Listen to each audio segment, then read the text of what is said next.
आदेश म्हणजे आठवले साहेबांनी जो आम्हाला शब्द दिलेला आहे त्याचं आम्ही पालन करणारच।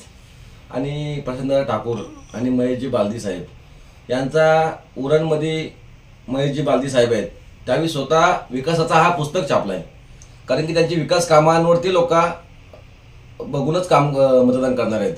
आणि त्यांचं काम खूप चांगलं आहे महेश बालदी साहेबांचं पण उरणमध्ये, त्यांना मतदान 100% होईल। रिपब्लिकन पार्टी ऑफ इंडियाचा पण होईल आणि बीजेपीचा पण होईल।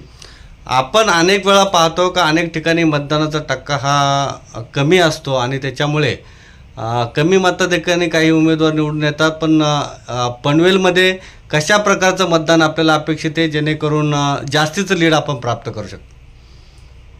जास्तीत जास्त म्हणजे आता बीजेपी, शिवसेना, राष्ट्रवादी आणि RPI हे 4 घटक पक्ष महायुतीचे आहेत, तर जास्तीत जास्त प्रशांतदादा ठाकूर यांना मतदान चांगलं होईल हे आम्हाला पूर्णपणे खात्री आहे। आणि प्रशांतदादा ठाकूर यांना आम्हाला मंत्री होऊन बघायचं आहे आणि हीच आमच्यासाठी आनंदाची गोष्ट आहे। प्रशांतदादांनी विकास कामं खूप चांगली केलेली आहेत, याच्याबद्दल तुम्हाला आता रस्त्याची बी कामं चालू आहेत, कॉन्क्रिटिंग। पहिले डांबरी रस्ता होता, आता कॉन्क्रीट चालू आहे, आता विकासच आहे ना। दादांबद्दल जे कामं आहेत भरपूर कामं केली आहेत, पण लोकांनी काय त्यांच्या दिशाभूल लोक करतात। आता विरोधकांना काय तेवढंच काम आहे का दादांनी काय काम केलं, दादांनी काम नसतं केलं तर दादांकडे एवढे लोक असतील का?